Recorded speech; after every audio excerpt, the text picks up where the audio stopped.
What's up, SMT Nation? Good to have you all for this video. Thanks for tuning in. If you end up enjoying this video, maybe it's your first time here and you want more from the SMT, subscribe and then turn on bell notifications so you never miss an upload. All right, I want to share this with you all and then kind of take it all in and get your thoughts and opinions down in the comment section. T-Mobile's 5G punches above 200 megabits per second in 4 markets. All right, this from Root Metrics. Now, this is a combined 5G. What I mean by that is all forms of 5G, not the 5G you see, 5G low band, distinguishing all things considered when you got a 5G icon, how they're performing. So Root Metrics just published some reports. Got some markets. T-Mobile's doing really well. They're starting to win first place finishes and improvements in areas like reliability and availability and all of that. This is particularly about 5G. So let's take a look here. All right.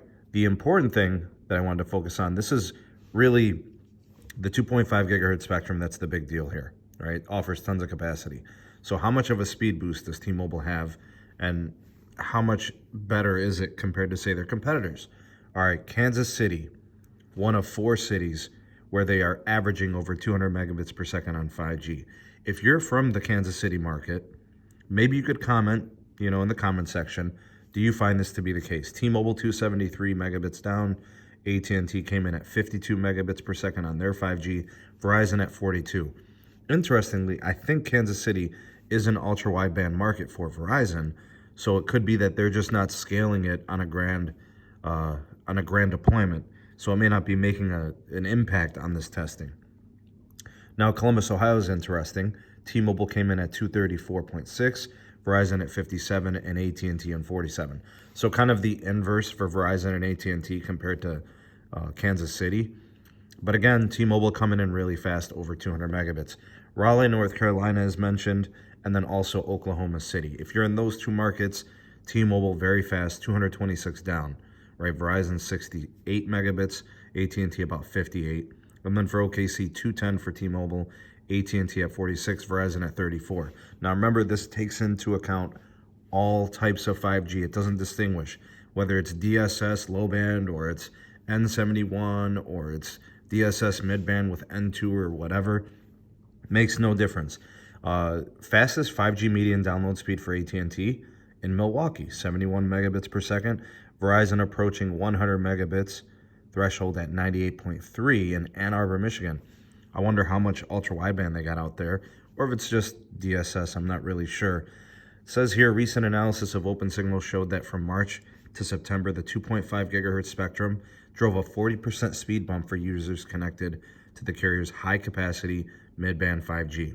All right, so clearly the takeaway here is wherever T-Mobile's got their N41, their 5G UC, it's making a difference. AT&T's nationwide 5G flavor, they're talking about their Band 5, their N5. That's 850 megahertz. Just, it's a skinny channel, not much there. 19 markets, the Root Metrics report shows, but the carrier saw 5G download speed slow down in 39 cities since. All right, so not markedly important to capacity for them. All right, so if you're in any of these 4 markets specifically, I'd like to know from you guys, what are you seeing? Do you share these same experiences? Do you see it differently? I think Root Metrics does a pretty good job of this, so I trust in it. Honestly, I think this is probably accurate.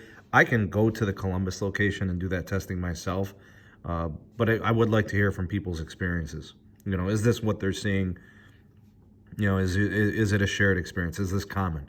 So, But this is an interesting report from Root Metrics. Go ahead and sound off in the comment section what you guys think of this testing and these results. What do you think of, these different markets? If you could share your experiences, that would be great. You are the voice of the people, the SMT Nation. Let your voice be heard. If you appreciate this video, again, please like and share. That helps out the channel. Check out the links in the description box for more community items, things like the Patreon page.